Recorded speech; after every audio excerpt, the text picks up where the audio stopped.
Hello, my fellow readers. This is I, Dark Symphony 777, with another fan fiction review. As always, a link to the story will be in the description below. Please like the video, subscribe to the channel, click on the bell for notifications, leave a comment in the comment section below on your thoughts on the story, and finally, this is my opinion. My opinion is not indicative of everyone in the world, so please respect that. So, the story I'm doing a review of today is Operation 24 by Terminal Miraculosis. That is a name. It is a Splatoon fanfiction. This was actually suggested to me a long ago. Uh, like beginning of the year sort of recommend. I only got around to it now because of the simple fact I had so many other stuff happening in my life, like work, all that stuff, and all that jazz. What is this story about? Well, you tell me. I see as I'm yawning. Okay, but real talk. This is a rom-com story based around Agents 3 and Agents 8. And here's this little picture of them kissing. Agent 8 is from the Octo expansion, which is the DLC for Splatoon 2, while Agent 3 was the main character of Splatoon 1.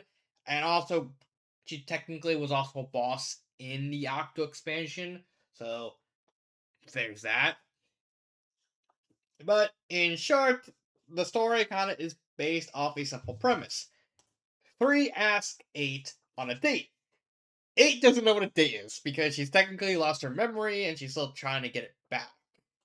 So, lots of awkward shenanigans ensue involving the two, them trying to hook up, and like the Squid Sisters and Pearl and Agent 4 all just kind of go behind their backs like, we're gonna try. We're trying to get together, right? Yes. And like something like pretend finger twirling from Kali. It's like, and it's kind of goofy. I like it. It's the plot is more or less just them hooking up and then spending time together and like getting into shenanigans with the Squid Sisters and Off the Hook, and also Agent 4, who's the main character from Splatoon 2. There's nothing from Splatoon 3.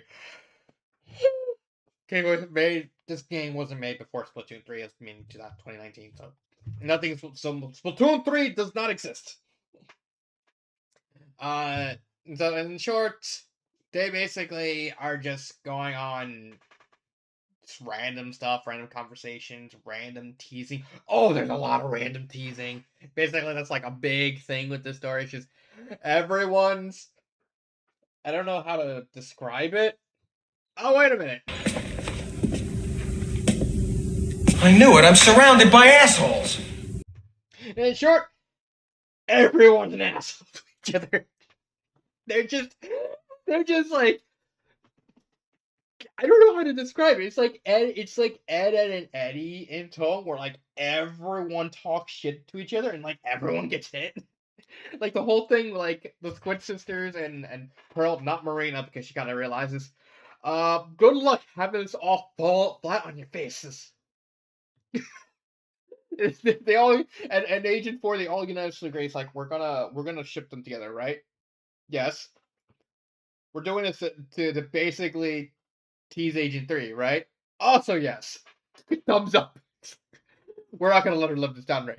Oh, it's triple yes. It's like yes. And it's just a really goofy thing where like they just like we're gonna fall. Like we finally get to see Agent 3 be embarrassed.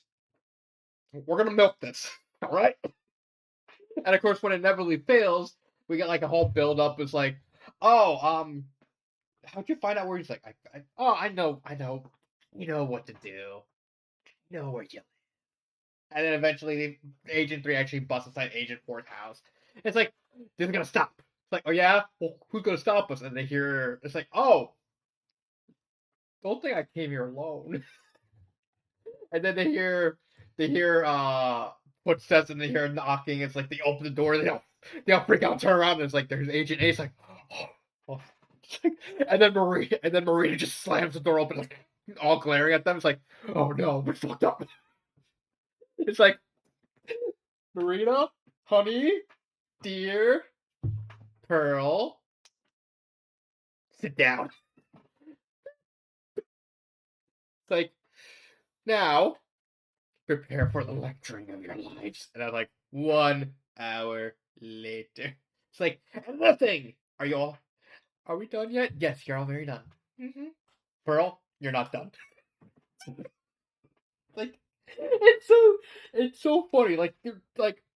There's not much in the way of plot because the entire plot is just basically just everyone just shitting on each other, more or less, and just getting to like random shenanigans. Like, okay, we got them hooking up, like A asking Pearl and Marina what's the date, them deciding to tease them, and then the whole thing with like Octavio basically flexing out of his prison because he's kind of locked in a snow globe. I'm pretty sure there's a picture of him in a snow globe, right? Yeah, here it is. I'm sorry if you read it. This is like the only picture I could find that's an actual, that's an actual picture. It's like, yeah, he's just like in a snow globe. It's like he finds out that Marina and Pearl. It's like, oh, there's a wedding going on. It's like, all right, it's go time. And it's like basically turns human and just flexes out like, like it's it's very silly. It's just very goofy, and I really like it. I like the fact that it's tried very hard not to be taken seriously, but it's like it's done in such an over the top way that you can't help but just legitimately be entertained by everything. Granted, that comes at like the cost of not really having a cohesive plot. It's just a bunch of random shit that happens. But for like a rom com, I'm completely fine with that. And hey, it's funny. At the end of the day, if a comedy story makes me laugh, it does a good job. Even if there's like even if it does lean a lot into the comedy and less into the romance, because that's arguably the only one of the two only real criticisms I have about this is like the romance between 3 and 8 is pretty lacking. You could tell the author is trying to give them chemistry, but this like the author's focusing so much on like the comedy half of it. It's like it's not balanced by like the romance half. It's like, yeah, the comedy stuff is good, but if you're doing a rom com, I like a little bit more romance. But it's not really a big criticism. I can deal with not a lot of romance. That's fine. It's whatever. Character wise, like I said, like Lord Helmet said, everyone's an asshole. Everyone is just a monumentally big asshole. And now, before I continue on with the characters, I bet wondering there is another criticism that actually relates to the plot, but I want to bring that up at the end. Just wait for it. Everyone's an asshole.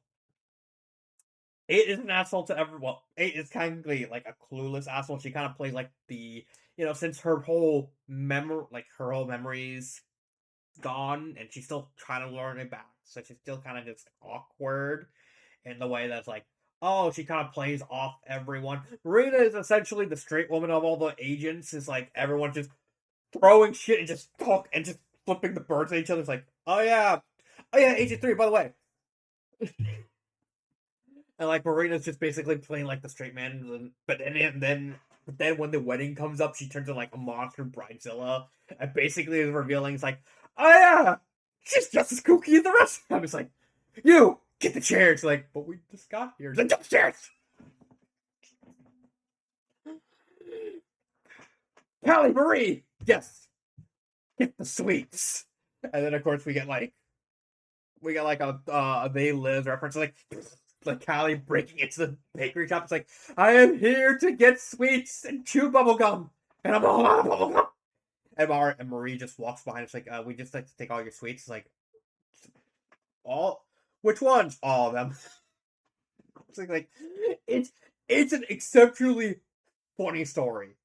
And the character intercourse between all of them, just basically all of them just throwing throwing dirt at each other like whenever they can, but still ultimately caring, because like when the chips are down, like when Octavio crashes the wedding, they all nod to each other like, get him, and they just like it's like they all team up and unite, showing that yeah, they still care about each other.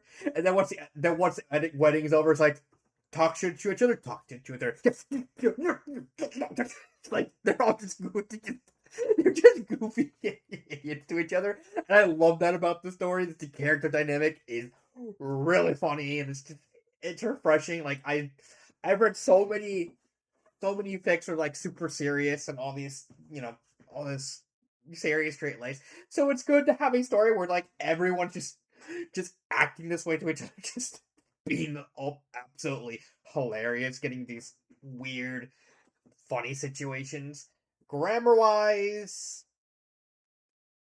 it is fine. Pacing wise, I think it's paced perfectly. It's 102,000 words. However, and this is where I have to bring up my other big criticism because it kind of just messes up the pacing as much as it messes up the plot, and that is this entire last 7 chapters. I don't. It's such a pace breaker.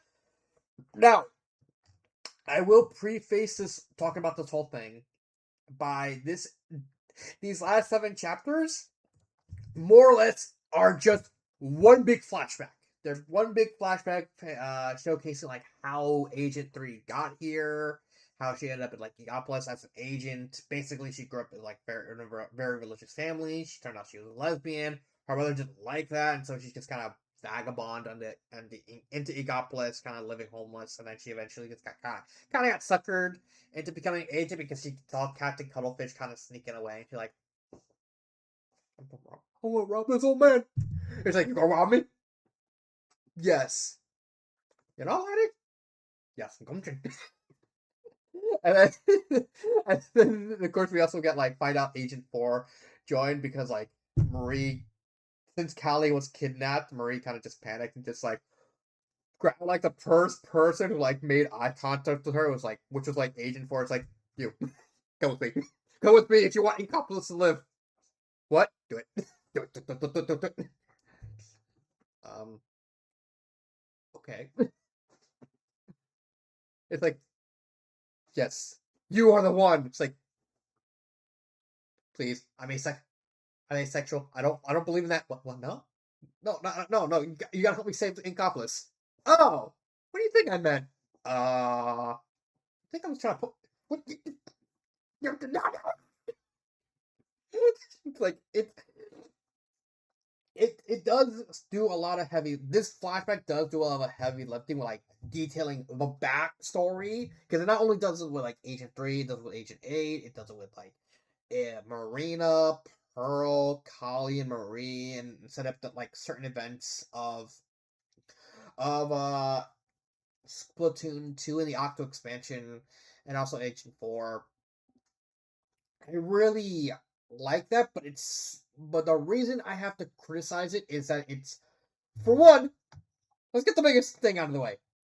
It happens at the very end of the story. Now, this wouldn't be bad if it was like, okay, one, we're either getting a sequel to the story, or if it's like, this is meant to act as like a point where like, okay, we're gonna stop leaving like the humor stuff behind and get like more into more serious stuff. Like we get the whole idea that like, okay, there's like political undertones going on because Marina and Pearl kind of are tying the knot. Like even Pearl does like a little long tour, and she ends it with like proposing to Marina, and like certain towns in like the country don't particularly like that because they're more conservative, which is fine. It's like, and it's like, and it combining with like the fact that Agent Three's mother is like very religious. It's like, okay, maybe they're gonna come with like Agent 8 kind of helping Agent 3 through like her trauma, like helping her at least confront her mother. Even if it doesn't end up with them reconciling, which probably in this case it wouldn't. It'd be like, okay, I told off my mom. I'm happy. Or even like the fact that throughout the entire story, like Agent 8 was like kind of getting bits and pieces of her memory back, either from like remembering stuff inadvertently or like other information that she was told. Like Octavio kind of gave her her soldier number, which then kind of bled into later in the story with like other Octolines barge into the wedding, technically trying not to. Well, they wait until the wedding's over, and it's like we're just here to talk to Agent A. It's like and like everyone has like slowly reaching their weapons, and like of course Kylie's probably like reaching into her like her chest, her ink sacs, her chest, because they hid weapons probably there, and she's like kind of like the type of person who just like have that anime logic. It's like everyone just questions like why how do you have a sniper rifle between your fists? Don't think about it. He's just pulling out a big ass sniper rifle. Then again, they fire ink, they don't fire bullets, so it's a charger. But it's technically a sniper rifle. Again, don't think about it. And they find out that her actual name is I can't remember off the top of my head. I can't remember off the top of my head. Point is, there's a lot of heavy lifting with like solving a lot of issues and backstory and stuff like that between all the characters, how they all intertwine and connect to each other in a way that makes a lot of sense. So it's like, okay, it feels like the author is setting up for something real big afterwards, but instead it kind of just ends here with them just waking up because the story before them is just 3 and 8 on a roof talk to each other and they fall asleep. And this whole backstory kind of happens somewhere, and then 3 and 8 wake up. They kind of go downstairs to their apartment. They go into bed. They say They say they love each other, and then they just go to sleep again. Um, well, they don't. They don't go to sleep. They can make out, and it kind of ends like that. It's like that's just a weird way of ending the story because it just genuinely feels like the authors like planned something more, like had some kind of idea, like okay, you're just ending like even like the Octavia, like even in the Octavia stuff, kind of felt more like a stepping stone. Like yeah, I get that's supposed to be the actual climax of the story. This with the flashback technically being like tying up every loose end in the story. But even then, the Octavia stuff doesn't really feel like a proper climax. Maybe like as an Act 1 climax, because Octavia is kind of not really treated seriously. Like, he's kind of a walking brick joke, because a running joke is like, Agent 8 has like a list of like everything Agent 3 hates, and it's like, she realizes that it's just a bunch of stuff that 3 likes to vent about. One of the things like dude bros, but then you read Octavio's human appearance, and he's basically a dude bro. It's like that's kind of funny. But then you quickly realize that it, like just the placement of the flashback is so weird. Because I'm wondering like why place it here, or hell, why end with a flashback? Because it genuinely does feel like the author was setting something up, and then I thought of it. The author kind of just wanted to abandon the story. That's what I think. Am I correct? Probably not. But what I think happened is the author had plans for making this far longer, got burned out. Like kind of just got burned out. Like kind of wanted to abandon like all the other ideas the author had for it, because this is like the end of it. Like, oh yeah, I thought it was fun writing this. It doesn't say anything, but in short, realize that she doesn't really want to keep going on for or he. I'm pretty sure this is like the author's a girl. She wanted to just abandon it, but didn't want to leave the story incomplete. So kind of ended it in like a roundabout way to tie up like as much loose ends as possible, and settled on a flashback, kind of just in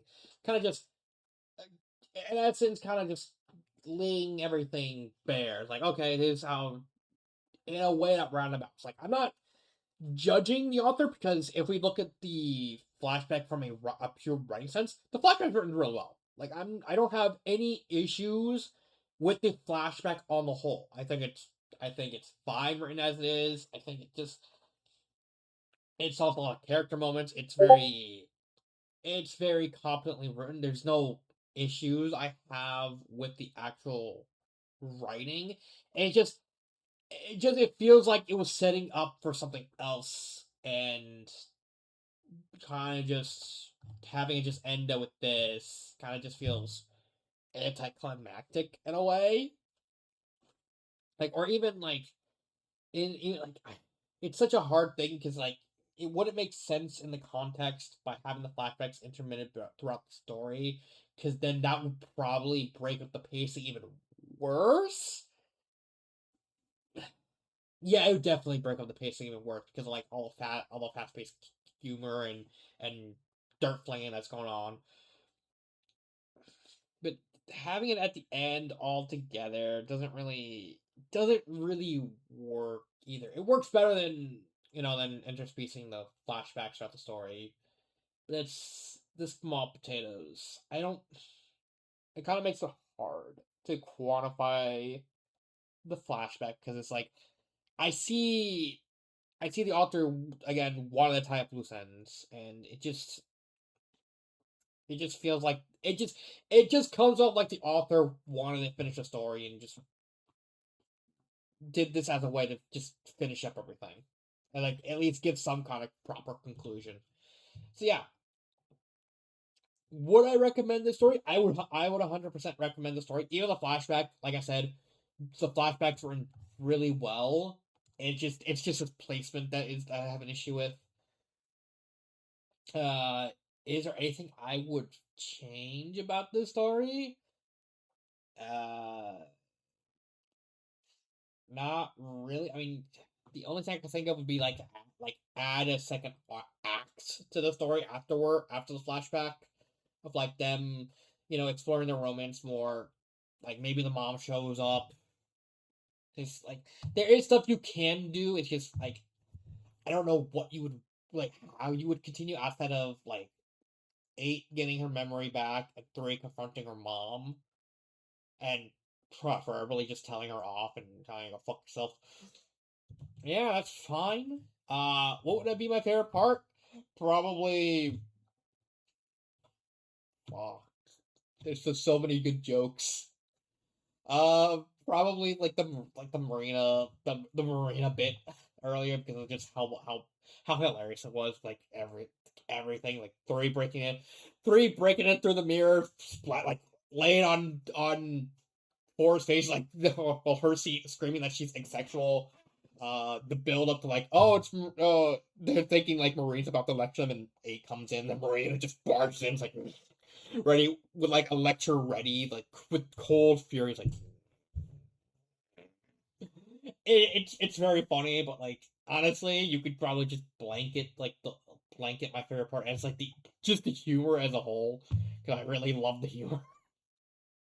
It's really funny. But yeah, that would be my review of Operation 24 by Terminal Miraculousness. I'm sorry this took like late. Well, a couple days late because I was gonna review it last week, but work happened. So there's been Dark Symphony 777 and cut.